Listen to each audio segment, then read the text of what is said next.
Senhoras e senhores, sejam todos muito bem-vindos a mais um Trevo Podcast. Se você ainda não me conhece, eu sou o Jackson Freitas e aqui do meu lado está o Leonardo Maciel. Olá a todos, satisfação enorme estar gravando mais um Trevo Podcast. Agradeço a todos que seguem a gente ainda no Instagram, @Trevo Podcast, e quem nos assiste através do YouTube, Trevo Podcast lá no YouTube. Acesse lá, tem vários podcasts. Os podcasts estão saindo semanalmente, você pode assistir, rever algumas partes interessantes, algumas partes que são conversas assim bem descontraídas, mas que tem muita informação. Então vá lá, se você quer ver os podcasts antigos, vá lá no YouTube do Trevo Podcast. É isso aí, convido você também a acompanhar o nosso trabalho lá no Instagram, @Trevo Podcast. Pessoal, hoje a gente está meio que fazendo uma regravação, né, do podcast que a gente gravou com as professoras Ana Carla e Ada Brígida. Infelizmente, a professora Ada não pôde comparecer hoje para fazer a regravação, ela precisou fazer uma viagem, mas a Ana Carla está aqui mais uma vez, né? Espero que seja a última desse episódio, que ela possa vir novamente mais para compor aqui a equipe podcast, para entrevistar um novo professor, algum profissional da área também. E mais uma vez, quero agradecer por aceitar o convite. Por reaceitar o convite. Obrigada pelo convite. Beleza, e antes da gente começar, dois recadinhos rápidos, pessoal, esse podcast é apoiado por 3 entidades, vamos dizer assim. A primeira é a ADESC, acima de tudo, que oferece o espaço aqui para a gente, esse estúdio maravilhoso, e proporciona para que a gente possa fazer esse trabalho aqui para vocês. E segundo, a gente tem a Mili Modas, que é uma das maiores fabricantes de moda praia, moda íntima e moda fitness da nossa região. O Jaime da Mili Modas acredita num projeto, apoia a gente para criar esse conteúdo para vocês e convido você a ir lá no @milimodas_pa e conferir o trabalho deles, tá bom? E por último, a Castol de Contabilidade, que é um dos maiores escritórios de contabilidade da nossa cidade. O Thiago é um excelente profissional, já está com um escritório em Santa Maria e também em Castanhal, e convido você aí nas redes sociais deles, @Castol de Contabilidade, e conferir mais do trabalho que está sensacional. Então é isso, vamos lá. Como é que a gente começa de novo, né? Pela segunda vez. Como se fosse a primeira vez. Como se fosse a primeira vez. Me diga uma coisa, você é natural de Santa Maria, morava em outro lugar, veio para cá, como é que se deu aí? Não, em questão de cidade natal, né? Só nasci em Castanhal, mas sempre fui criada aqui em Santa Maria, né? Desde sempre. Então, desde 1900 e deixa para lá.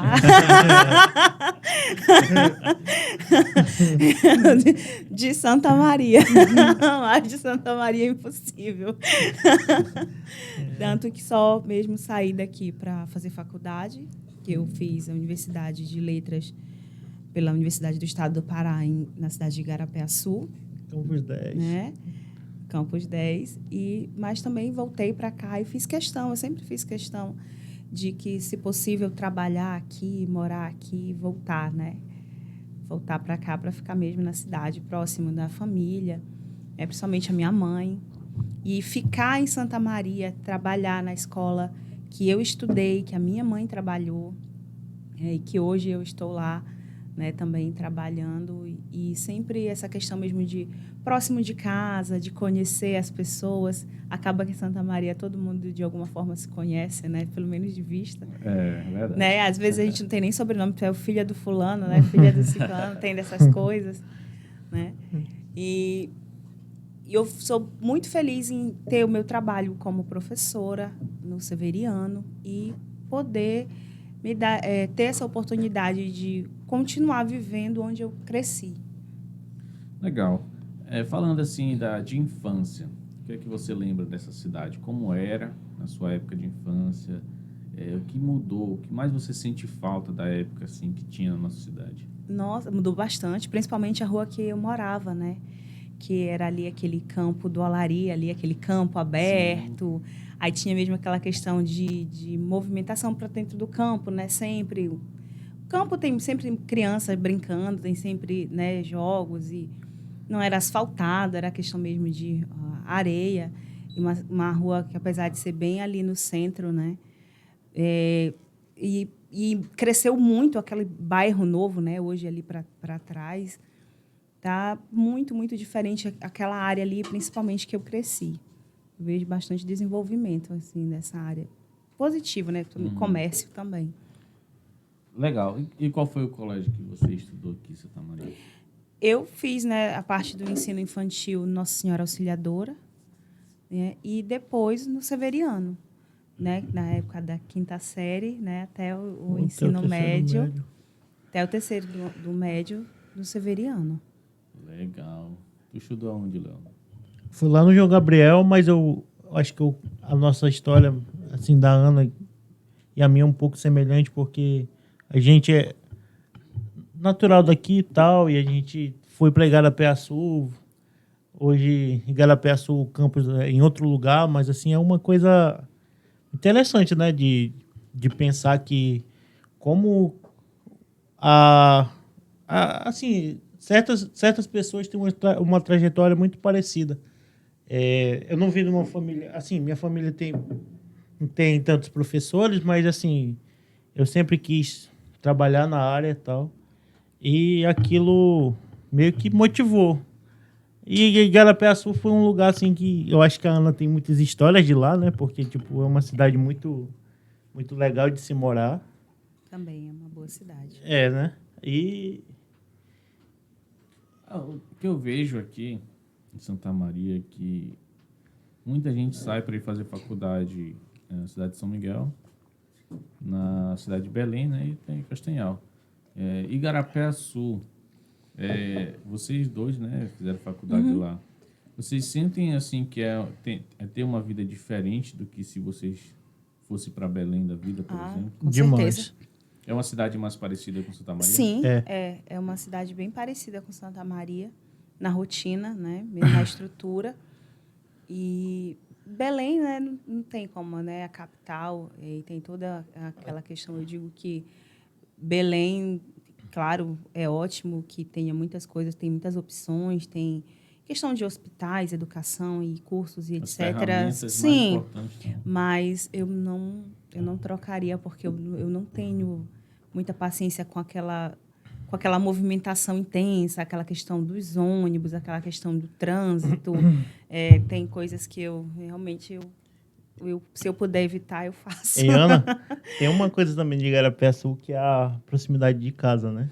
Sim, a proximidade. Ia e voltava toda semana, assim, que nem eu fazia e tal. Só quando não era financeiramente viável, né? Mas sempre que podia, sim. Sempre que podia, estava em casa. Mas acontecia, às vezes, de passar um tempinho longe. Né? Porque, embora seja uma universidade, a gente não pague, não seja particular, né? Não tenha questão de mensalidade, mas a gente sempre tem aquele custo com os materiais, com os trabalhos, né? Moradia, alimentação, no caso, né? Aluguel, né? Com toda essa questão dessa despesa. E, na época que eu fiz faculdade, a mamãe também fazia, né? Ela fazia geografia em Castanhal e eu lá em Igarapé-Açu. E ainda tinha a casa aqui, né? Que era mantida por ela, né? E né, ela, minha avó, minha tia e minha irmã. E eu estudando. Então, ficava assim bem... às vezes, uma situação bem difícil de equilibrar. Mas a gente está aí, né? Hoje, graças a Deus. Graças a Deus. Verdade. Assim, olhando por uma visão assim de aluno, pensando naquela época, como foi sair do estudo aqui em Santa Maria, ensino médio, e qual foi a principal diferença que você sentiu quando entrou na faculdade? Assim, porque a gente, quando está ali no terceiro ano, né, a gente ouve muitas histórias de faculdade, de que lá vai ser mais diferente, vai ser mais pressão e tal. Tem mesmo essa diferença gigantesca? Ou é mais uma coisa falada, uma mítica? A questão da pressão, ela é mais você que vai se colocar. Porque não tem nessa questão aqui, por exemplo, como a gente conhece os alunos da gente, conhece a família dos alunos da gente, a gente sempre tem aquela preocupação. O que esse menino está fazendo? Esse menino não não está fazendo as coisas direito, chama a mãe, né? Vem cá, bora conversar o que está acontecendo contigo. Né? E quando você faz universidade, não tem isso. Se você não quiser assistir a aula, você não assiste. Se você não quiser fazer o trabalho, você não faz. Claro, você vai arcar com essa consequência. Como eu disse, a pressão é você que coloca. Então, é o que eu digo. A tua perspectiva, a tua exigência contigo mesmo é o que ela vai fazer o teu curso, a tua vida no geral, né? Não só na questão da universidade.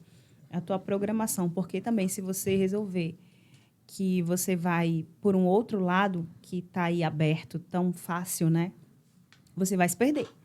E perde mesmo. Na faculdade oferece muitos caminhos para isso? Não só nela, né? Qualquer lugar canto. hoje não precisa ser só na faculdade. Né? É porque geralmente o aluno tá longe dos pais, né? Aí só isso, né? A questão da diferença de sair da casa dos pais, né? E aí essa realidade, ela é um pouco... ela é meio chocante, assim.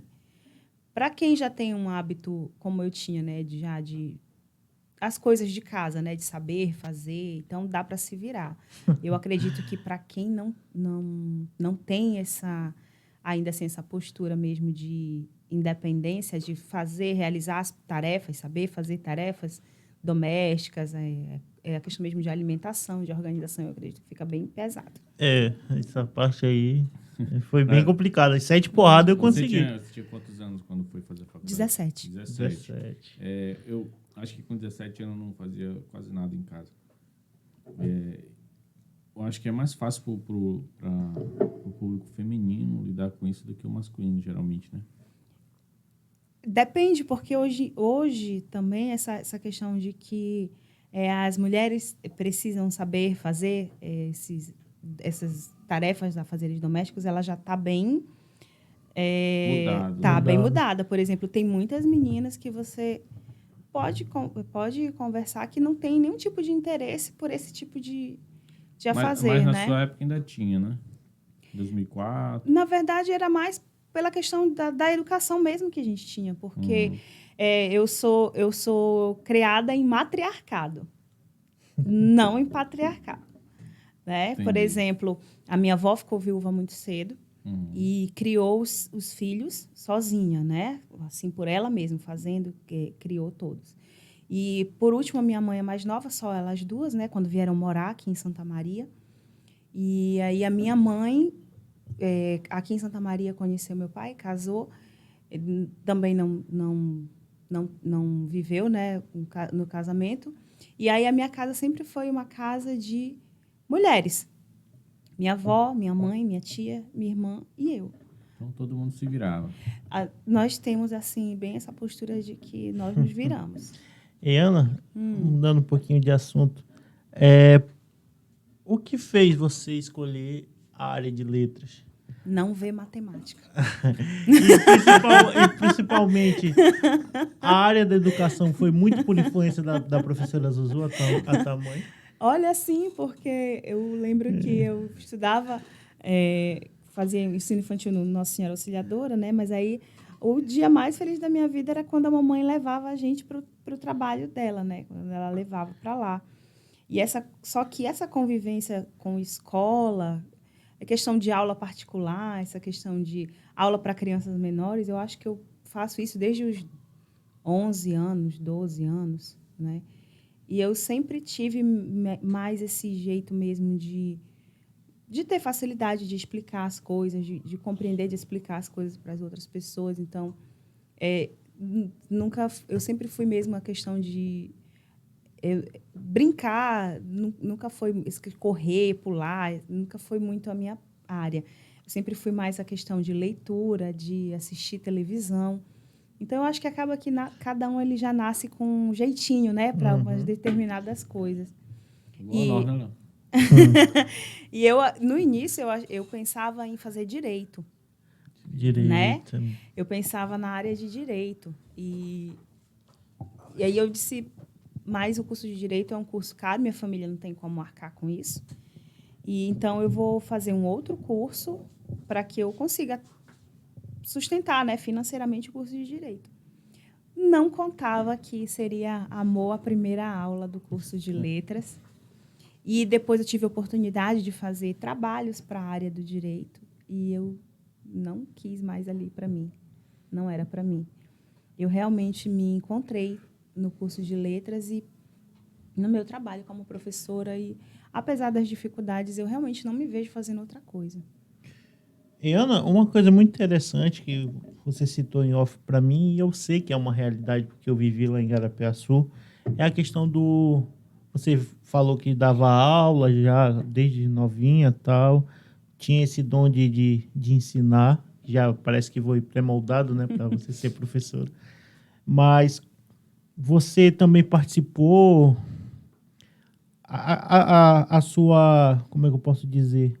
A sua vivência como professora também se deu quando você foi lá no cursinho lá em Garapiaçu para fazer, para ver um pouco mais de perto como era a vivência mesmo dentro de uma sala de aula?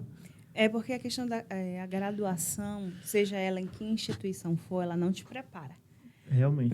Ela não te prepara para a realidade de vida de sala de aula, né, de escola. E é um aprendizado constante.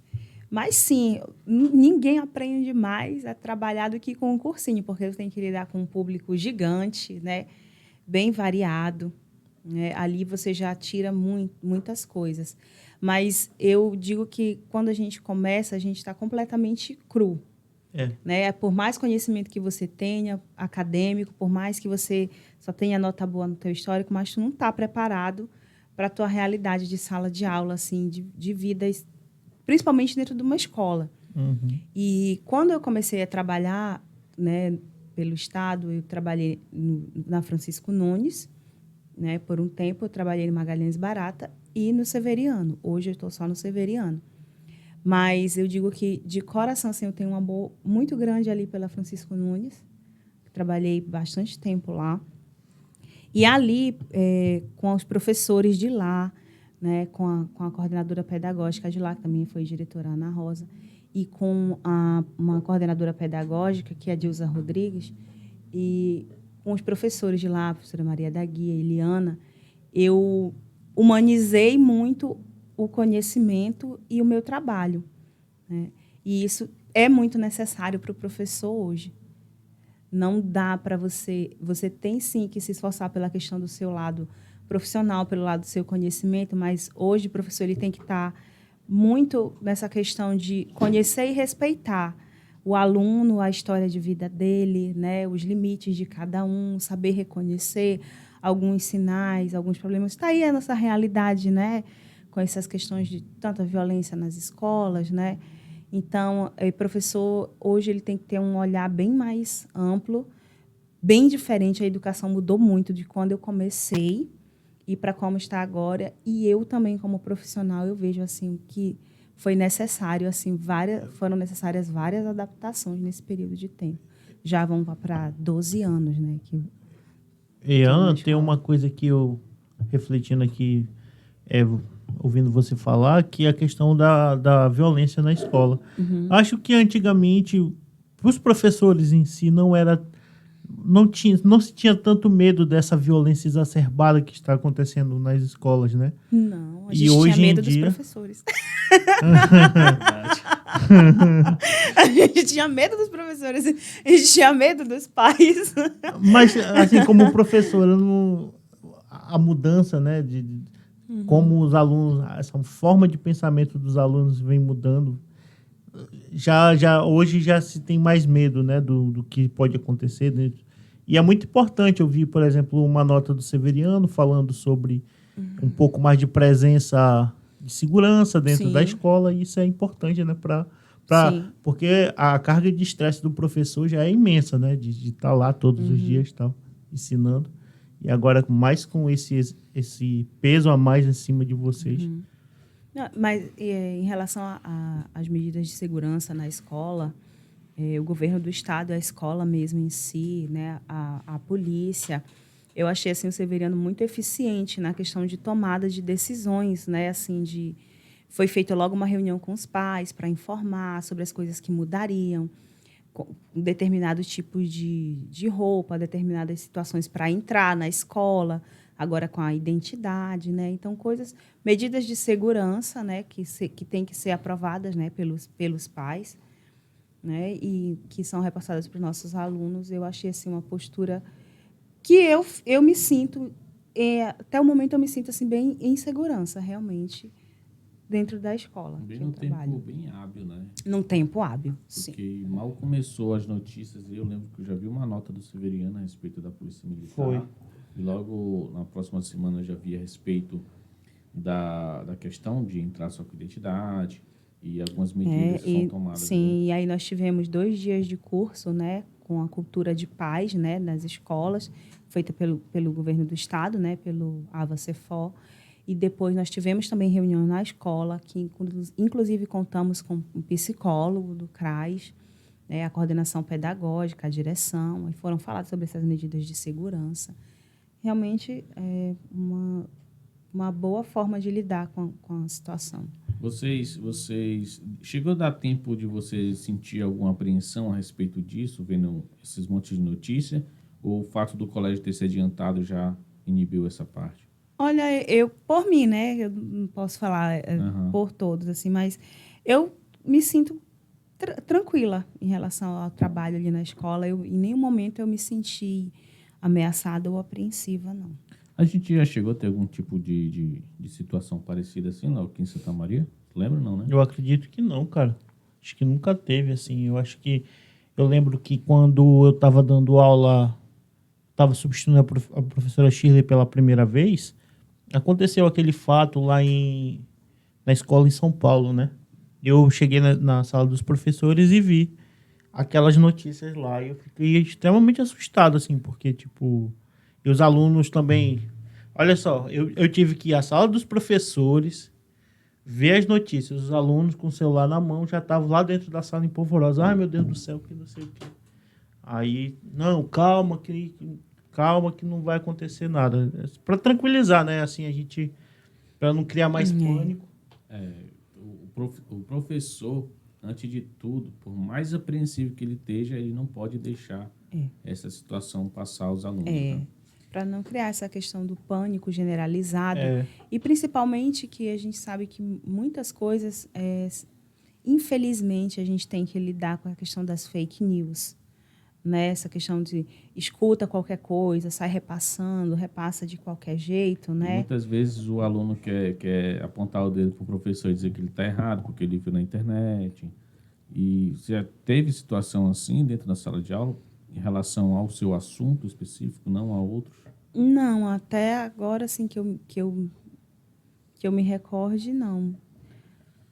Assim, agora mudando um pouquinho de assunto, né? Eu acho que eu fiz essa pergunta da outra vez, só que não deu para escutar. Em relação, assim, na minha época, eu terminei, eu acho que eu me formei, acho que foi em 2012, no 3º ano, e eu lembro que até aquele ano tinha um tabu muito grande a respeito do uso do celular nas salas de aula pelos alunos, né? Eu mesmo acabei causando uma reunião no colégio todinho por causa de um celular. Eu tenho esse histórico aí lá no João Gabriel. Mas como foi para vocês, professores, né, numa visão de professor, ter que passar para esse momento de que hoje é impossível o aluno não ter um aparelho dentro da sala de aula, né? E o quanto isso ajudou ou melhorou no ensino? Ele facilita na questão de pesquisas, né? Na questão de, por exemplo, você precisa colocar um assunto, desenvolver um assunto, né? Você colocar lá para o teu aluno pesquisar na hora ali uma notícia, um texto, ele produzir. Afinal, o conhecimento está acessível ali, né? Nas páginas de pesquisa. Mas, por um outro lado, tem sido mais problema, porque os alunos eles têm perdido essa noção de quando o celular vai me ajudar dentro da sala de aula e quando, apesar de eu ter o celular, eu não deveria usar o celular dentro da sala de aula. Por exemplo, na prova. Né? Não é nem só na questão da prova, né? É porque, às vezes, tem atividade ali para realizar. Mas ele tem ali na frente dele um livro, ele tem que ler um texto, ele já não gosta, né, muito, e ele tem que realizar aquela atividade. e ele tem um celular com acesso à internet e rede social. Podendo buscar a resposta mais fácil. Não, é mesmo a questão das mensagens, né? Mesmo a questão de... Tirar a atenção dele. A questão mesmo de atenção, sabe? De concentração. Essa questão de, às vezes, preferir prestar atenção em outras coisas que, infelizmente, não vão ter a mesma colaboração para o futuro dele, né? E aí, essa questão, uma coisa que me preocupa, às vezes, é a questão de falta de perspectiva de vida dos alunos. É uma coisa que eu percebo ainda que existe, né? Essa ausência. Eu percebo que eu tenho alunos que estão ali que eles não sabem se eles vão terminar o ensino médio, se eles vão fazer uma faculdade, se eles vão procurar um trabalho, se eles vão atrás de um curso técnico. Aquela coisa muito de viver como se fosse basicamente eu lembro que de hoje, né? Existo e vivo. Eu lembro que antigamente até algumas escolas promoviam eventos sobre profissões, né? Levavam profissionais na sala de aula para apresentar aquilo aos alunos. E muito se discutia a respeito de qual faculdade fazer, de qual curso fazer, né? E quando você fala em perspectiva, né? Hoje em dia você já não vê aquela criança, por exemplo, desde da adolescência, falar que no futuro eu quero ser um bombeiro, ou no futuro eu quero ser um professor, um policial. Não tem mais isso, né? Geralmente eu quero ser um youtuber, quero ser um jogador. Sim. Né? Então, como essas profissões geralmente não exigem uma formação acadêmica, né? No geral, acabam dando uma ideia falsa para que os alunos, tipo, eu terminar isso aqui, eu vejo lá depois. Esse vou ver como é que fica. Tá complicado. Eu vou ver como é que fica, tá complicado, né? Mas eu falo para eles que eles precisam, né, todo mundo precisa de um planejamento. Claro que não completamente rígido, que não completamente vai ser assim, porque não depende, algumas vezes, né, só da gente, mas depende das condições da família, depende de outros fatores externos, mas que você tem que ter uma ideia para a sua vida, né? Você tem que ter um planejamento. Quando a gente fala em perspectiva, né, eu nos últimos anos, assim, depois que eu passei dos 25, eu tenho pensado muito nessa questão. O que eu vou ser no futuro? Mesmo depois de formado, assim, eu penso, será se a minha vida vai se resumir em trabalhar, se alimentar e ir para o hospital, curar alguma enfermidade, é isso? Né? E às vezes eu penso como eu posso aproveitar a minha vida mesmo sem ter condições financeiras de estar viajando, mesmo sem estar aproveitando essa parte que é uma questão mais de luxo, uma coisa que o dinheiro vai lhe favorecer. E como eu posso aproveitar esses pequenos momentos que eu tenho livres em casa, às vezes só sair com um parente para um igarapé, ou até mesmo para ir lanchar e conversar, para mim tem feito muito mais bem e tem tirado a minha mente do trabalho, da dificuldade, do que eu pensar em querer viajar para um lugar distante, que vai gastar bastante e tal. Nos últimos anos, eu tenho pensado muito nessa parte. Você pensa sobre isso, em como melhorar o seu dia a dia, como aproveitar cada hora do dia? Na verdade, a gente precisa, né? Porque se você também se dedica só ao teu trabalho e ao teu trabalho tanto profissional quanto o teu trabalho em casa, tu vai ficar super estressado, né? Tu vai vai ter uma hora que tu vai ter um problema de saúde sério, né? Então, todo mundo precisa dessa questão de, hoje eu não vou fazer isso, hoje eu vou descansar um pouco, hoje eu vou visitar um amigo, a gente vai tomar um café quando sair, vamos nos reunir, vamos conversar, né? Vamos dar uma volta, vamos em algum lugar. Não precisa ninguém estar com as malas prontas viajando para Paris, nem os passaportes carimbados, né? Mas, se pudesse, seria ótimo, mas não dá.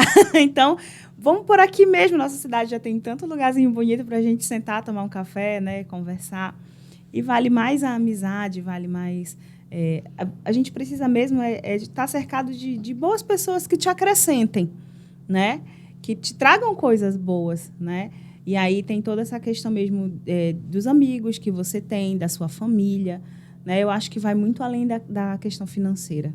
Claro que dinheiro não dá para a gente viver, né, sem ele, porque tu vai também vai ter vários problemas. Mas não dá para focar só nisso e usar como desculpa para não ter bons momentos. É verdade. Verdade.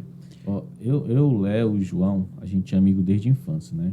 Acho que o público do podcast já cansou de ouvir isso. Mas uma das coisas que a gente mesmo, ó, eu tô com 29 anos, 29, né? O Léo vai fazer 29, né, Léo? Isso. Agora em junho. Felizmente. O João tá com quantos anos mesmo? 22. E a gente, quando mais adolescente, mais criança, a gente sempre brincou na rua. Não existia isso aqui. Né? E quando passou a existir, demorou muito para a gente conseguir. Então, quando a gente veio conseguir, depois que a gente está trabalhando, e pôde comprar. E aí, aquela diversão de criança, a gente não passou por aquilo. Pelo menos, falando por mim, né? O menino eu já não sei. Mas teve uma questão da gente brincar muito na rua. Pipa, peteca, bola. Então, pelo menos nós, da nossa rua ali, até hoje a gente ainda cultiva a questão do futebol na rua. A gente gosta de sentar ali na calçada à noite e ficar conversando sobre diversos assuntos. É também um tipo de fuga, pelo menos para mim, fugir dos problemas.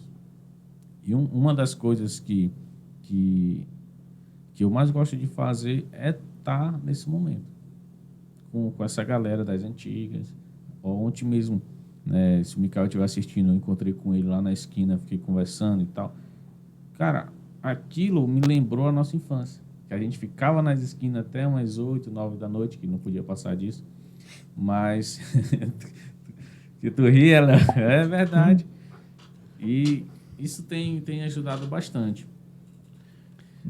Verdade. E eu acho que a questão da falta de perspectiva também se dá muito por causa do que está acontecendo agora, não só no Brasil, mas no mundo também. Eu acho que é difícil a pessoa tentar, eu não sou capaz de chegar em tal lugar, ou então eu não tenho tanta perspectiva, o mundo está muito difícil de lidar. Eu acho que é muito difícil. Sim. Muitos alunos, os professores, a gente vê assim, que são alunos até que são participativos, ou então são alunos que até tiram boas notas, mas são aqui que ficam tão retraídos e tal. Eu percebo bastante essa questão de baixa autoestima e a ausência, algumas vezes, de amor próprio, de se reconhecer mesmo, né, o valor mesmo enquanto pessoa, do que eu digo para eles assim, eu digo, gente, se não tá bom o jeito que eu vivo hoje, então não é você parar ali e desistir. É você procurar ver o que você pode fazer para mudar aquela tua condição de vida. E muito disso está ligado à escola, muito disso está ligado ao conhecimento, muito disso está ligado ao estudo, né? Como eu digo, há uma perspectiva e há um projeto de vida, um planejamento de vida, né? Porque, às vezes, eu sei que falta alguém para dizer para aquele aluno ali, para aquele menino lá dentro da casa dele, a mãe diz assim, minha vida, toda a vida foi assim, minha mãe foi assim, a família do meu pai foi assim, então a minha vida também vai ser assim. E não precisa ser, né? Enquanto você é jovem e adolescente, às vezes é muito difícil você ter essa visão, né? Você acreditar nisso, é muito complicado. Por isso que o jovem, geralmente, ele é mais rebelde. Porque ele acha que muitas das coisas que os adultos fazem é balela.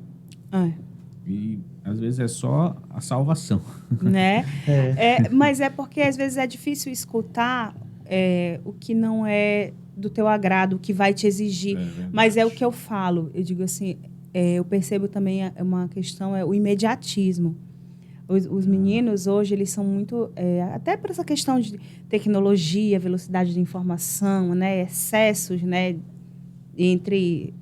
Falta, ausência de alguns limites. E aí eu percebo essa questão dessa ausência mesmo, né? Como é que eu posso dizer?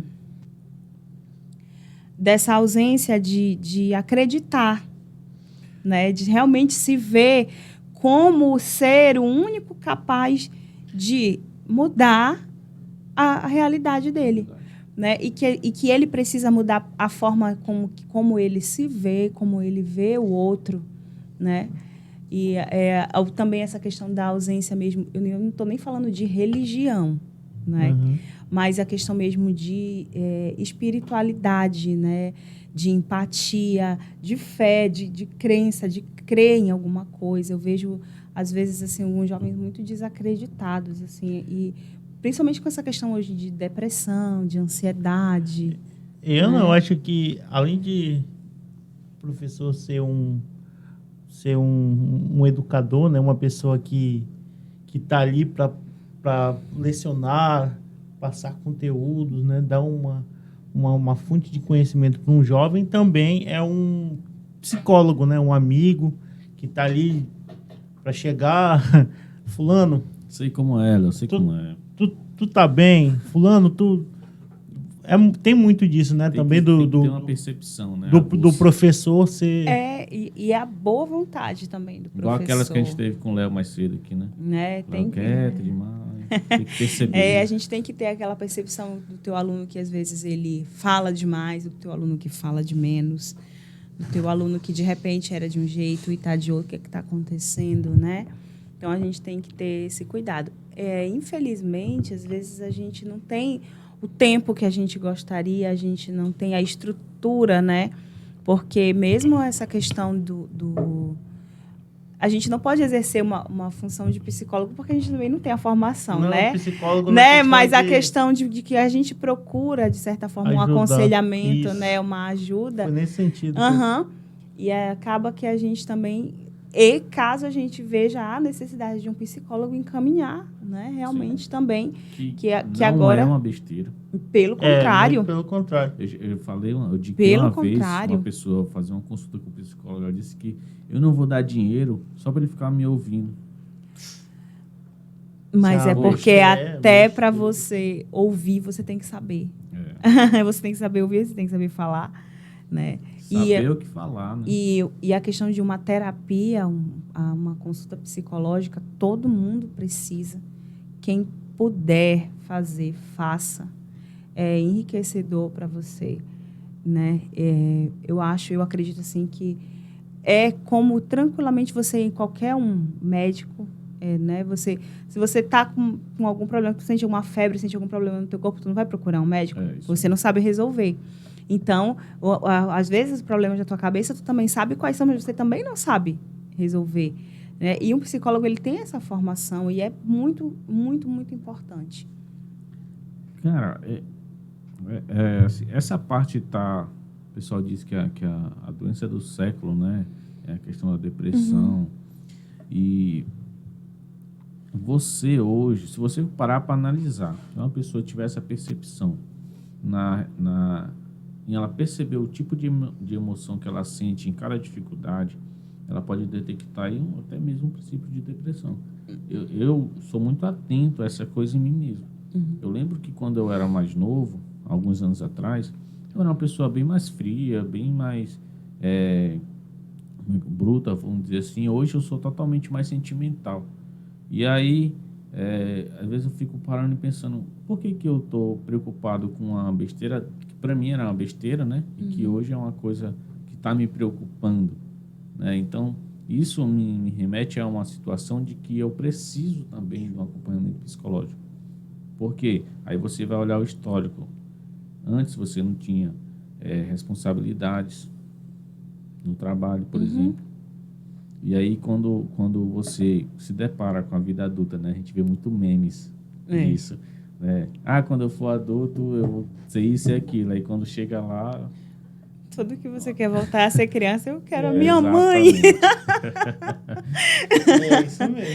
Então, se você está assistindo, parar para pensar na sua vida e tudo que acontece, você vai detectar muitas coisas que lhe colocam numa situação difícil, emocionalmente falando. E Ana, partindo para uma outra temática, saindo um pouco dessas questões, mas você começou a sua carreira na docência muito jovem, né? Uhum. E toda essa experiência que você tem hoje te mudou para ser uma profissional, uma educadora. Que dica você dá para uma pessoa que em 2023, com todas as dificuldades que se encontram hoje em dia, para ser um professor de língua portuguesa? Quais são as dicas? Quais são os conselhos que você daria assim para quem pretende ingressar nessa área e sonha ser um professor? A principal mesmo, Léo, é essa questão de que, seja para ser professor, seja para ser qualquer coisa que você esteja pensando, qualquer profissão que você esteja pensando em exercer, você tem que estar sempre disposto a entender que a tua vida pessoal, a tua vida em casa e a tua vida do trabalho, né? Todas elas têm um peso, todas elas têm as exigências, né? E que você vai ter que aprender a equilibrar. Ser profissional de qualquer área hoje, ele vai te exigir equilíbrio, né? E não é fácil. Mas essa questão de quando você consegue dizer que você vai disposto a fazer, não o melhor do que ninguém, mas o melhor que você pode fazer, né? Você dá ali o seu melhor, você consegue. Você consegue ser um bom professor, você consegue ser um bom profissional, né? Se você quer passar num concurso, estude muito, dê o seu melhor. Se você quer fazer um curso de uma determinada área, você precisa se esforçar mais para aquilo ali, se planeje, faça o seu melhor, né? Claro, não com essa questão de ser, como eu disse, não melhor do que ninguém, não passar por cima dos outros, mas o melhor por você, né? E oferecer o que você tem de melhor. É você saber que, às vezes, você vai acordar e tu pode não estar com um problema seríssimo dentro de casa, que tu não está com vontade nenhuma de levantar, de sair, mas que você precisa, porque você tem jovens ali que precisam de você. E aí, quando você chega lá, é o teu sorriso, o teu bom dia, porque tratar mal aqueles alunos, ou não ir trabalhar, ou fazer o trabalho de qualquer jeito, de forma alguma vai resolver o teu problema. Então, eu acho que profissional de qualquer área, hoje em dia, ele tem que buscar muito essa questão de separar, né, as coisas e procurar equilibrar o máximo possível e empregar boa vontade mesmo naquilo que ele pensa em fazer. Legal. Essa foi... Eu vou dizer uma coisa aqui a respeito disso. Quando eu estou com um problema, uma dificuldade no trabalho, uma das coisas que mais me deixa feliz é quando eu consigo resolver, né? Então, quando você fala disso, né, minha mente vai lá buscar. Uhum. E aí, cara, para você que é aluno, né, que muitas vezes busca o caminho mais fácil para fazer aquele dever, aquela tarefa da escola, 5 minutos depois o cara não lembra mais o que ele estava fazendo. E quando ele vai buscar, vai ler, vai entender, ele consegue responder aquilo com as palavras que ele quiser, para qualquer pessoa que perguntar, ele aprendeu o assunto. Então, até vou dar um testemunho aqui, que recentemente o meu irmão estava fazendo um trabalho de faculdade, e ele pediu minha ajuda para entender o assunto, que estava bem complexo. Inclusive, eu disse para ele que essa é a pior matéria que tem no curso. Mas, assim, quando a gente começou a ler e pesquisar não a resposta, mas sim o assunto, a gente viu a opinião de um de outro, leu aqui um artigo falando sobre um dos assuntos presentes no contexto. Por isso é que a gente foi ver a pergunta, estava tão fácil de responder, a gente respondeu até de uma forma rápida, né? Então, quando a gente deixa de buscar a resposta rápida e passa a enfrentar aquele problema e se esforçar, é muito gratificante. Até porque, como eu fico dizendo, vocês não estão burlando, não estão enganando a professora, vocês estão se enganando. A única pessoa que está perdendo são vocês, porque vocês estão deixando de adquirir a única coisa que nunca vão tirar de vocês, que é o que vocês sabem, é o conhecimento. Né? Isso aí. E conhecimento, ele é poder. Lembrei até né? do ET Bilu agora, busquem conhecimentos. Né? Então, conhecimento é poder, é o que não vai ser tirado de ti em hipótese nenhuma. Né? Então, saber resolver, entrar em situações, problemas, saber enfrentar, saber procurar, isso te ensina não só na escola, mas isso te ensina para a vida, né? Ana, voltando um pouco mais a esse tema, retornando um pouco para o tema da tecnologia, hoje a gente está vendo a ascensão, por exemplo, de inteligência artificial, ela te dá a resposta muito fácil, de forma muito resumida, mas te dá a resposta. Como vocês, professores, estão tentando lidar com a questão da inteligência artificial e vocês têm métodos assim para saber que fulaninho pegou diretamente da fonte ali, tal, o chat GPT lá, tal. Eu sei que vocês estão colando, então, enfim, essas situações aí. É muito fácil e a gente não precisa nem de tecnologia. A gente só precisa conhecer o aluno que a gente tem.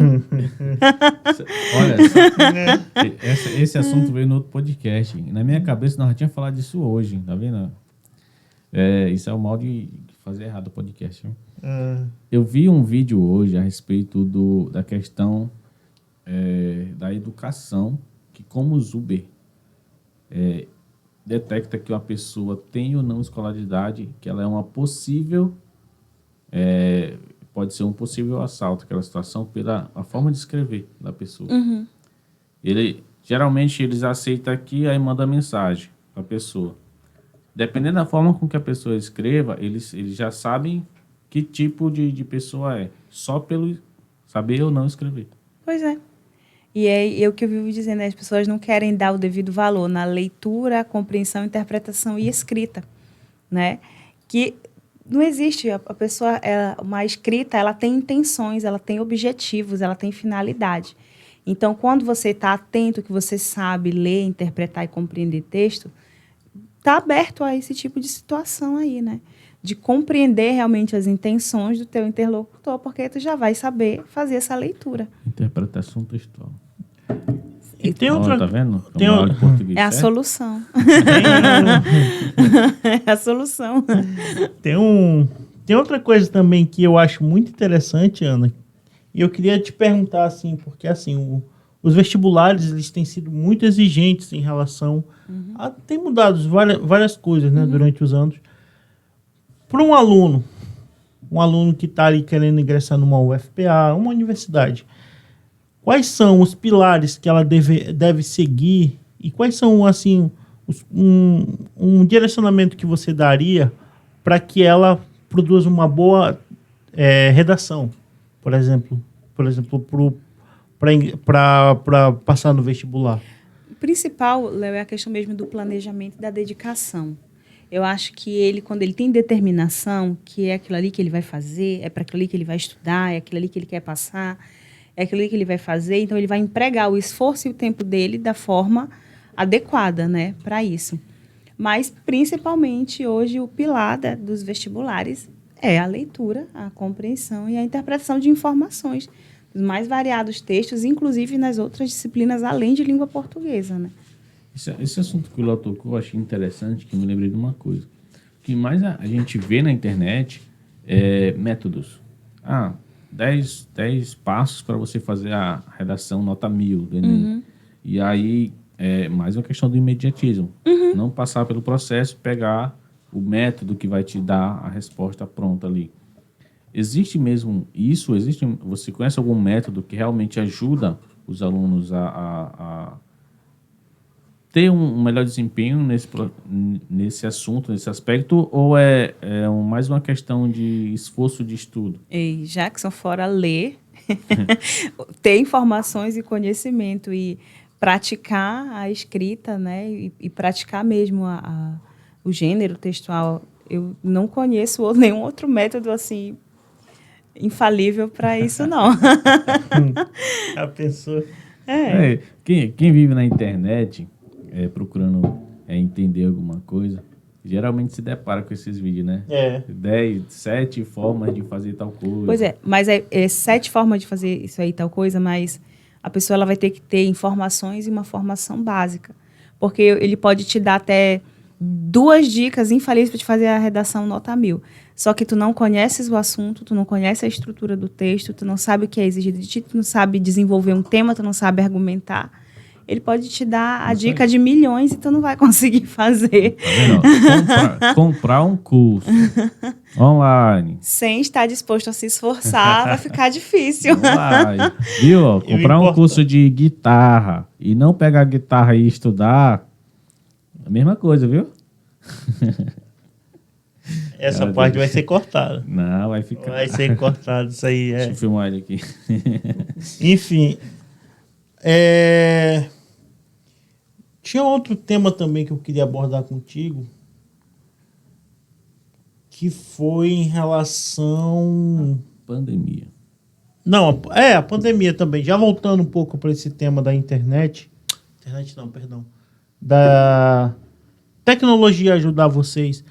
O quanto a tecnologia ajudou vocês, professores, que foi aquela loucura de não ter aula, o quanto ajudou vocês a se manterem conectados com os alunos, porque não teve mais aula, tudo.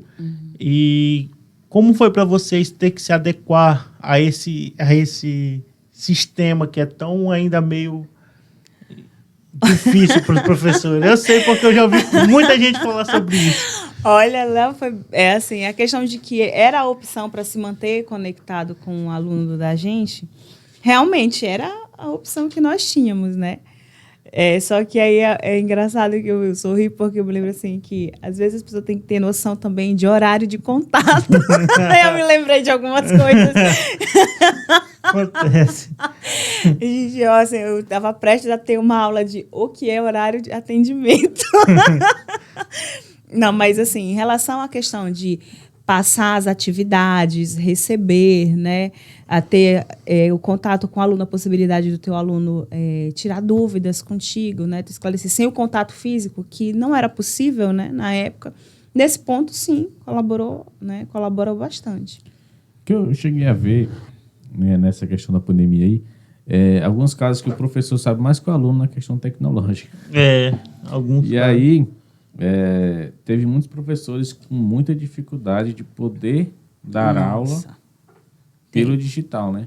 Tem. E no seu caso, você já tinha algum conhecimento de ferramentas que te auxiliaria nessa situação, ou vocês tiveram um treinamento para poder lidar com porque isso? essas ferramentas normalmente de reunião, né, Google Meet, Google Sala de Aula, né, a gente acaba que O MSN. desde o começo, né? Desde o começo a gente já tem um tempo que a gente já faz parte, né, do Cotidiano. nosso cotidiano, mas realmente principalmente para quem já está há bastante tempo na educação, aquela questão toda de planilhas, né, de preenchimento de planilhas online, né, essa questão de sala de aula online, produção de material, para algumas pessoas ela foi desafiador. Tu notou que teve um certo distanciamento de alguns alunos em relação quando vigorou esse sistema online? Tu sentiu que teve muito afastamento de alunos? Sim, porque mesmo a gente estando disponível, né, tinha um horário de atendimento em que eles poderiam tirar as dúvidas deles, a gente explicar o assunto, entre outras coisas. Olha, eu vou estar atendendo de tal horário a tal horário essa turma. Eu tinha desde esse professor, eu não estava entendendo, mas eu ficava com vergonha de perguntar para a senhora. Eu acho que o aluno, apesar dele ser muito ligado ao tecnológico, ao digital, mas essa falta mesmo de contato, professor-aluno mesmo físico, essa questão de proximidade, de relação, né?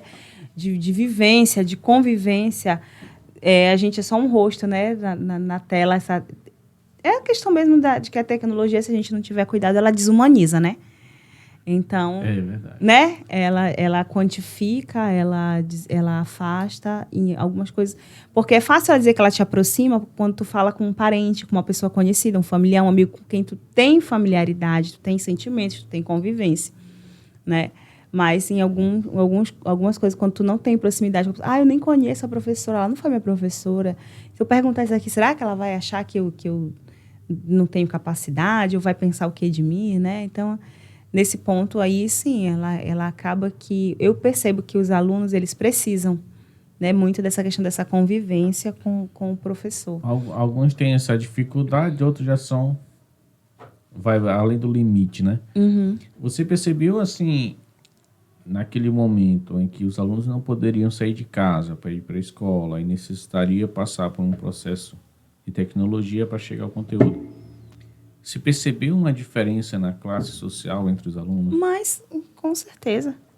Porque o que eu vi em algumas pessoas que eu conheço, eu não posso dizer que eu tive muitos exemplos, mas que aqueles que geralmente são de uma classe mais baixa tiveram muita dificuldade de ter acesso à tecnologia. Sim. Às vezes é aquela questão de o seu celular do meu pai e da minha mãe não é bom. Lá onde eu moro a internet não é boa. Eu tenho que ir pro Wi-Fi na casa de não sei de quem. E às vezes, né? O interior, né? E às vezes não tinha, né? Então, o aluno que ele não tinha acesso à tecnologia, porque existe. Não adianta a gente fazer de conta aqui que não. Prejudicado, né? Ele foi prejudicado, com certeza. Isso aí é um problema, né? Eu já até falei isso pro Jackson, que os alunos, isso não é uma crítica geral, mas a gente vê muito. Por exemplo, eu vi um pouco, quando eu fui professor, que os alunos chegam com muita dificuldade, por exemplo, de leitura e de interpretar textos no ensino fundamental, né? E quando chegam no ensino médio, para dar aquele muito de conteúdo, se adequar ao vestibular e ter que fazer o vestibular já é outra realidade, de mais dificuldade. Uhum. E acaba que ele chega nesse trajeto final de formação e ainda com as mesmas dificuldades quando ele iniciou. E infelizmente, muita gente acabou sendo passando, né? Sem ter feito. É um público que tem um déficit. Não tem como a gente dizer que esse déficit não existe. Porque ele existe. Principalmente na questão mesmo da escola pública e aquele público como vocês colocaram aqui, que não tem tanto acesso, né? A uma quantidade melhor de tecnologia, de conhecimento. Realmente ele sai despreparado, né? Tem. Eu lembro que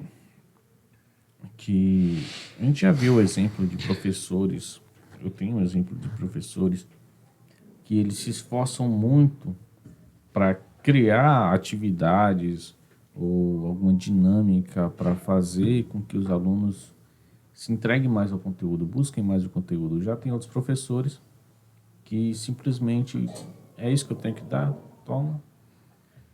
Isso faz bastante diferença, não faz? Porque imagina que, por exemplo, vou dar um exemplo da professora Paty. Ela é doida por leitura. Eu não vou mentir que eu só li um livro de verdade depois que eu tive esse contato com ela na sala de aula. E aí já teve professores que só vão lá, passam aquele conteúdo, quero isso e pronto, acabou. Eu percebo essa diferença aí. E a gente acaba sabendo mais de uma matéria, que às vezes você não gosta, e perdendo aquela matéria que você talvez fosse até fazer a faculdade sobre aquilo. E aí, no seu caso, você procura fazer essa dinâmica, fazer esses... É porque eu não estou sabendo dizer a palavra certa, mas é como se fosse atividade extracurriculares, né? Uhum. Na verdade, que essa reprogramação, né, do ensino médio acaba que ela deu uma modificada, né, nessa questão de ser só o currículo, só a disciplina, só a formação geral básica, né? Que entraram as outras disciplinas, que é da formação do mundo do trabalho. E aí tem o projeto de vida, né? Aí ele já tem uma informática, ele já tem assim um projeto integrado de ensino em uma determinada área, eles já vão fazer coisas diferentes, além só dentro do conteúdo, né? Dentro da sala de aula. E como eu te falei, hoje em dia o profissional ele não dá para ele dizer que ele vai ser de um jeito e vai ser só daquele jeito e pronto. E se ele insistir nisso, ele tem um sério risco de acabar ficando mesmo assim um profissional frustrado, né? Eu diria até que corre o risco de ficar assim meio amargurado mesmo, vai ficar difícil a situação. Se torna aquele professor que chega na sala de aula e os alunos já... Ixi, hoje tem aula dele. Porque já o ânimo já não é né? Quando você já chega, bom dia, bora O estudar. aluno E já hoje não gosta muito de né? ir pra Já não aula. gosta muito, já olha Aí o assim, professor já não dá... pra que ela vem com essa alegria toda pra cá? Bom dia pra quem, professora? Imagina assim, a pessoa já chega lá, né? Eu acho que nenhum tipo de profissional ele deve se entregar assim a essa amargura, né? A esse desânimo. Então ser professor é a 10ª maravilha do mundo. É tudo fácil, é maravilhoso. Quem dera. Não é, né? Muitas vezes a gente não tem... exige muito esforço, exige muito do teu tempo, exige às vezes, coisas além, né, do teu trabalho dentro da escola, né, da tua dedicação, do teu financeiro, do teu tempo livre. Mas é aquilo que eu estava falando antes. Se você não estiver disposto a ir para ali, sabendo que tem pessoas que precisam de você, que você tem que se esforçar para oferecer um mínimo, né, um razoável, pelo menos assim, para que elas tenham uma perspectiva de vida melhor. Se não for para você ajudar, né, realmente assim, a crescer, não vale a pena. Realmente. Já teve que ir para a sala de aula numa situação, por exemplo, tem um familiar doentado ou acidentado e tem que... Como é que... Essa aí foi difícil. Essa pergunta. Porque, não, assim... Com a situação familiar, pessoal, difícil, numa difícil, situação... porque o professor chega muito Sim. abalado na sala de aula, e queira ou não queira, eu já passei por isso, de ver um professor, assim, meio que quase num desespero na sala de aula. Uhum. E como é que procura, no teu caso aí- específico, procura tentar lidar com essa situação? É aí que tu tem que tentar entrar no teu controle emocional, né? Tu tem que aprender a controlar, mesmo assim. Tem problemas pessoais que você passa, assim, é a questão de perder uma pessoa, um familiar, né? Tem questões pessoais mesmo, que a gente não é só professor, a gente tem toda uma vida, a gente é filho, né? É amigo, a gente tem todo um círculo, né, ao redor da gente. E aí é você, às vezes, que nem eu te falei, tá ali, cara, tu passou a noite sem dormir, preocupado, ou que meu esporte preferido é chorar, né? Sou extremamente sensível nessa questão de chorar mesmo. Tá ali chorando, mas aí tá ali, amanheceu com a cara inchada. Bora ali colocar uma maquiagenzinha e garantir o bom dia das crianças, né? E é mesmo essa questão de... E mesmo você ir fazer o seu trabalho, e aí mesmo que se alguém chegar e disser assim, e aí, como é que você tá? Que tu nem aí não vai conseguir mais ter aula. mas ali, pelo menos, assim, aquela questão mesmo de eu preciso, né? Eu preciso ir. Voltando um pouquinho, você citou o novo ensino médio. Uhum. Para vocês, professores, como está sendo, principalmente do que vai participar do projeto do novo ensino médio? Qual é E o quais são debate? as dificuldades? Qual é o debate sobre esse assunto que tem lá no grupo dos professores? É porque, assim, foi uma reformulação, né? E dizem, né, que foi muito estudada, muito debatida, muito isso, muito aquilo, mas, infelizmente, a educação, ela tem muito disso. As teorias são muito boas, entendeu? As intenções, a boa vontade, os estudos, as ideias, as perspectivas são ótimas. Mas, às vezes, elas não estão adequadas ao contexto real. Aí a dificuldade do novo ensino médio, ela tende a ser essa. Eu vejo mais uma questão de que a nossa classe política, principalmente que é quem faz, que eu acho que isso deveria ser feito mais pelos professores do que pelos políticos. Tipo assim, eles têm uma visão bem deturpada do que é a realidade. Porque a realidade que a gente vê em Brasília é totalmente diferente da realidade do interior do Pará, como a gente está aqui. A realidade de uma escola para outra, ela é completamente diferente. O teu alunado da cidade é um, o teu alunado da zona rural é outro. Muda de um turno para outro da escola. Muda de uma turma para outra. Eu lembro que quando eu estudei pela manhã, lá no Segriano, era uma vibe totalmente diferente da galera da noite.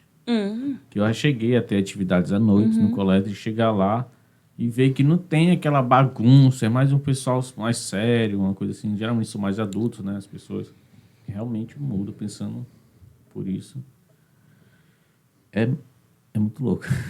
Aí você querer uma reestruturação de cima para baixo, geral, aplicada no país inteiro, do tamanho do nosso, né? Com realidades. Por exemplo, o novo ensino médio tem que ter, tem que trabalhar com laboratório, tem que trabalhar com isso, tem que trabalhar com aquilo. E qual é a escola que tem estrutura para tudo isso? Todas as escolas têm estrutura e têm profissional capacitado, né, para trabalhar com aquilo ali naquela área. Porque não adianta chegar um kit de robótica de não sei quantos mil na escola e a escola está caindo na cabeça do teu aluno não ter banheiro, né? Então, é esse tipo de adaptação à realidade que é o desafio da educação, ele é esse. É como se fosse um pensamento de país desenvolvido sendo aplicado num país... Isso, é a estrutura, né? É o que muito compromete a questão da educação mesmo, a ideia, a expectativa, a realidade, né? E nem é meme, que nem diz a história. Ana, tem que ser uma coisa bem gradual, né? Ir adequando uma coisa aqui e ali para é uma coisa que futuramente também não acontece na educação. Por exemplo, chega aqui a escolha dos livros, aí já foi totalmente modificado, né, os livros. E a gente ainda nem está usando, não estava seguindo ainda o modelo do novo ensino médio, os livros já eram aquele, nós não tínhamos ainda a noção de como trabalhar. Então, assim, primeiro vem as coisas, né, de cima para baixo, ali, e quando chega aqui, a gente tem que dar o jeito de pegar o que tem e adaptar. Sempre adaptar, sempre melhorar, sempre tentar, né, tentar ali fazer o melhor uso possível. É bem complicado, às vezes. Bem complicado, porque é aquilo que mandam, que você precisa fazer, e aí você não sabe como fazer. Quando você questiona quem pensou como você faz na sua realidade, ele também não sabe. Então, você mesmo pega o que tem que fazer e vê como dá para fazer. Né? Aí eu vejo que sempre a educação está nisso, né? nesse desafio. Educação, busquem conhecimentos. E é importante frisar isso aí, porque a educação é uma força motriz para que o país se modifique, né? Então, como é que o Brasil quer crescer tecnologicamente sem dar o suporte necessário? Primeiro nas escolas, depois na faculdade, depois... Enfim, dar uma carreira para essa pessoa desenvolver uma coisa útil. Porque o que a gente mais vê, por exemplo, em outros lugares, principalmente nos países desenvolvidos, é que a pessoa tem a oportunidade de ter suporte e conseguir fazer alguma coisa, né? Aqui é totalmente diferente, né? Tanto que começa assim, tem que mudar as universidades, tem que reformular o ensino médio. Mas foi investigar como é que está a educação básica, o ensino infantil, né? Então, é uma questão de já quer resolver o problema, é o que eu vivo dizendo, em cima, né? De cima para baixo. Né? E não realmente na questão de gradual, como tem que ser, né? De ir resolvendo de baixo, né? Para cima. A primeira coisa que se observa é, que eu falei agora há pouco, alunos com 12, 13 anos de idade com dificuldade de leitura. Isso é básico. Pessoas que não... O aluno chega... E não é culpa, às vezes não é culpa do professor, não é culpa do aluno. Não sei o que acontece. O aluno chega com essa dificuldade, aí vai os trancos e barrancos. Aí chega no ensino médio. O sistema vai passando. Pois é. Não é? O sistema vai passando. Realmente, isso é a pura verdade. O sistema vai passando.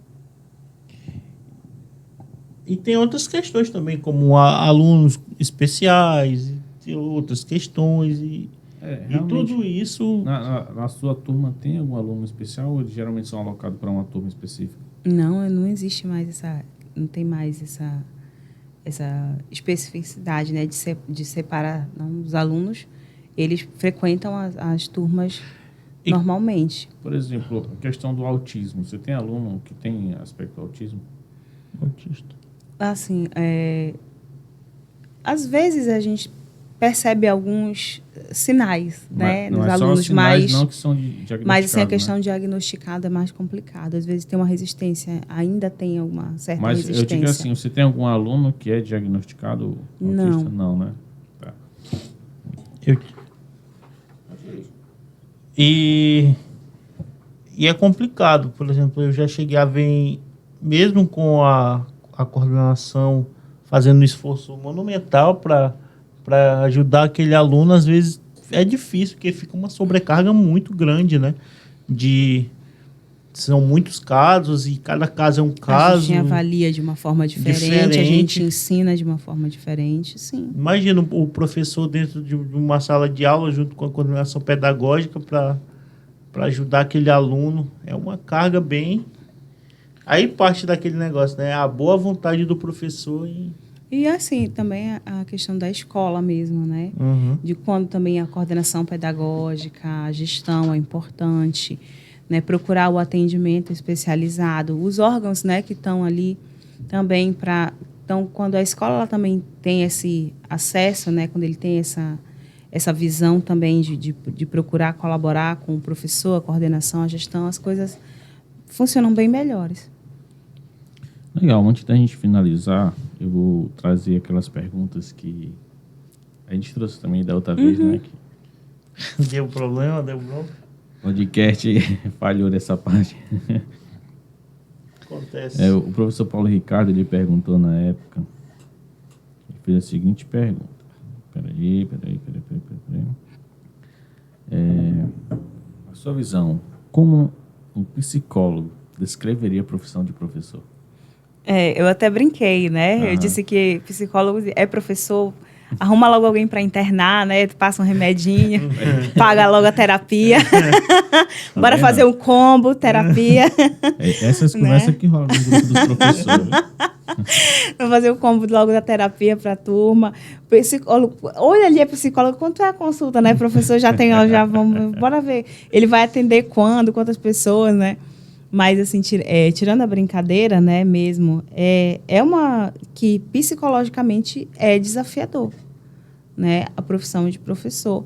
A gente atende uma clientela muito grande, muito variada, né, tem essa convivência, tem as limitações, tem as histórias de vida, né, não dá para a gente ficar, às vezes, só num papel, né. Então, a gente tem... Ele é um trabalho que exige muitas adaptações e muita boa vontade mesmo. Mas bastante desgasta e desgasta psicologicamente mesmo. Às vezes dá uma pesada, né? E paciência, e mais um pouquinho de paciência. É mais um pouquinho. Sempre mais um pouquinho. A segunda pergunta é um tanto quanto polêmica. Eu agradeço a pessoa que fez essa pergunta. Eduardo. Nossa chegada, pode falar. O que vocês acham sobre a aplicação da linguagem neutra nas escolas?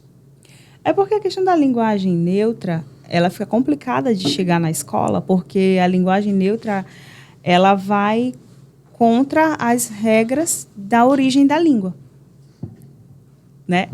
A gente sabe que a língua portuguesa é uma língua de origem latina, né? Então ela tem as suas regras, ela tem as suas especificidades, ela é cheia de exceções, né? Ela é cheia de casos, bastante casos, né? Então, e aí quando a gente vai para a escola e a gente chega lá para estudar mesmo a questão da língua padrão, né? Da norma culta, a questão da linguagem neutra, ela para a norma culta, ela não é uma opção. E foge também da questão, inclusiva para... Não quero entrar nesse mérito, mas é inclusiva para um grupo, mas para outro grupo não é tão inclusiva, né? Na verdade, eu acho que tem outras pautas bem bem mais importante. necessárias, bem mais importantes, outras conquistas, outras causas, assim, que elas... Você respeita, né? Respeito, sim. Mas eu digo mesmo nessa questão de respeito. Eu acho que há muito mais que se conquistar mesmo respeito, direitos, né? Reconhecimento. Eu acho que mudar uma letra aqui, ali, acolá, ela não vai afetar como deveria, né? A questão de empatia e de respeito. Eu acho que a questão de respeitar, de amar, de cuidar, de prestar atenção, né, nas minorias, de atender às demandas, elas são muito mais necessárias do que essa questão de linguagem. Eu acho que, pelo menos para mim, né, que eu adoto para mim a postura. A melhor forma de eu respeitar qualquer minoria que seja é tratando ela igual a qualquer um. Somos todos nem iguais, melhor, né? nem pior, igual. Então, eu fico pensando se realmente esse pessoal que pedem tanto por essa linguagem neutra, eles realmente se sentem mais valorizados quando se utiliza essa linguagem. Será se é realmente ou será se é uma tropa de internet apenas que... É isso que eu te digo. Eu acho que a questão de que existem direitos e pautas bem mais necessárias, bem mais necessárias. Realmente. Necessárias, melhor do que interessantes.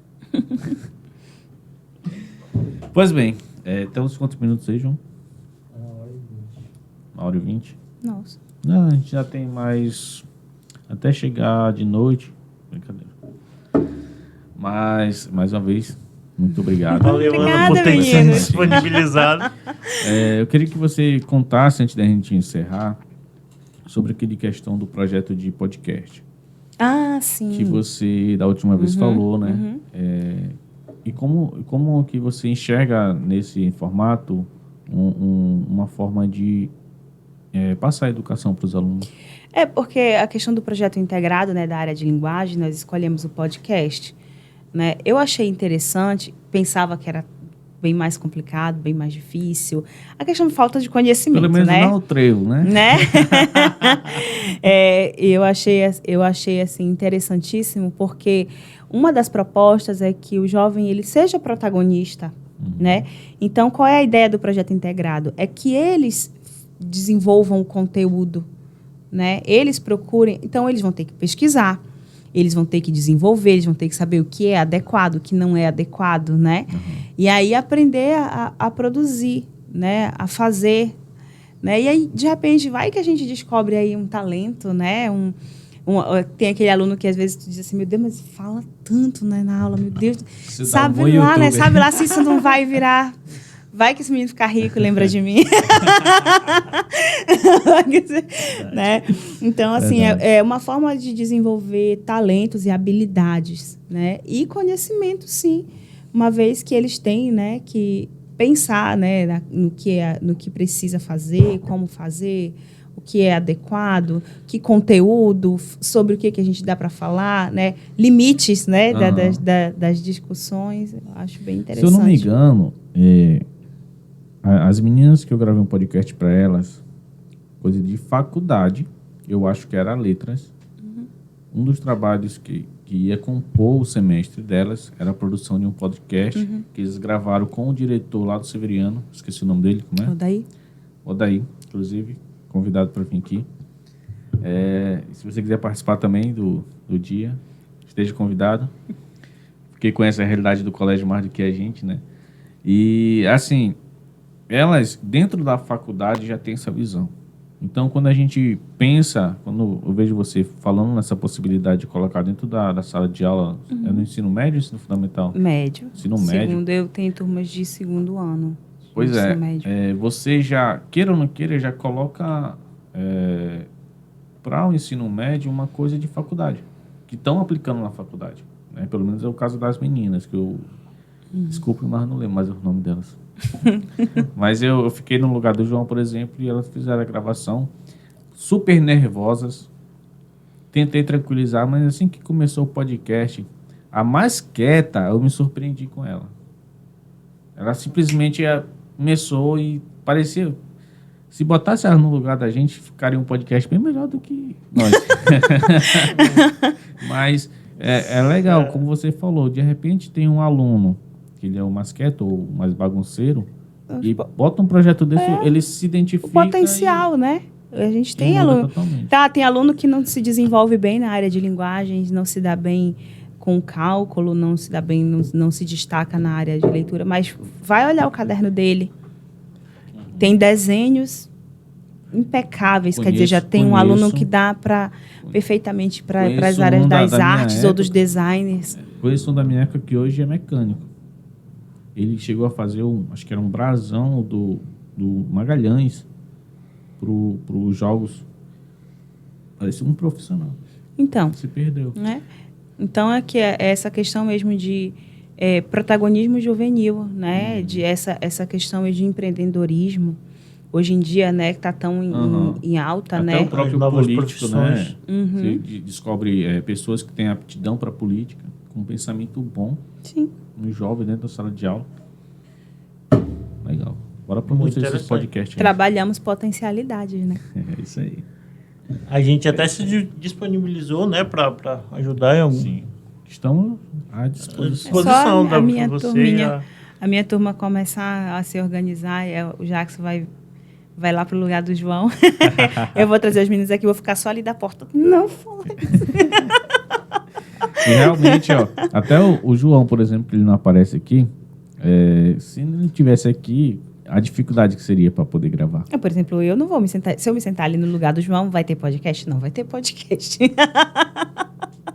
Então, tudo a questão de que cada um com o seu conhecimento, o seu dom, né, a sua aptidão. E olha que no momento ele está apertando 2 botãozinhos só. Mas todo mundo tem que saber quais são os botões que devem ser apertados, para não fazer besteira. Ele configurou os botões de acordo com a O João ainda vai se demitir aqui. Pois é. Entendeu? Ele vai coringar ainda contigo, bicho. Toda hora. Enfim. Ai. A gente vai encerrar. Tem algum recadinho aí, Léo? Agradecimentos. Agradecer a todos primeiramente agradecer a Ana por ter novamente aceitado o convite de vir aqui regravar esse podcast. E agradecer ao público que chegou até aqui. Não esqueça de seguir a gente nas redes sociais e também no YouTube. A gente está semanalmente mandando novos episódios, subindo novos episódios para você assistir. E se você tem vontade de participar, vir aqui gravar uma conversa com a gente, conversar, trocar ideia, que é o principal aqui, o principal intuito desse podcast é trocar ideia e falar sobre o nosso município. Sinta-se à vontade, siga a gente nas redes sociais, dê sugestões, engaje mais e ajuda a gente a subir um pouco mais esse projeto que é tão interessante. Se inscreva lá, ó. A gente chegou em 508 inscritos. 530, não foi hoje? 555. Já tô desatualizado, tá vendo? Bora se inscrever, bora produzir. Tem projeto novo chegando aí, ó. Enfim, mais uma vez, muito obrigado. Obrigada, quer deixar meninos. algum recadinho pros alunos? Convida os alunos para se inscrever no Trevo. Gente, se inscreve aí. Assiste o podcast da professora e eu não vou dar ponto por isso, viu? Eu tava contando com essa inscrição. Ó, dei o ponto para quem se inscrever, viu? Tem que mandar o print. Ai. Enfim, mais uma vez, pessoal, obrigado. Siga a gente nas redes sociais, no Instagram. Mas é isso. Instagram, YouTube é o nosso foco ali. Tem também no TikTok, vai lá, se inscreve, ajuda a gente, manda seu comentário, manda sua pergunta. E é isso. Valeu? Valeu.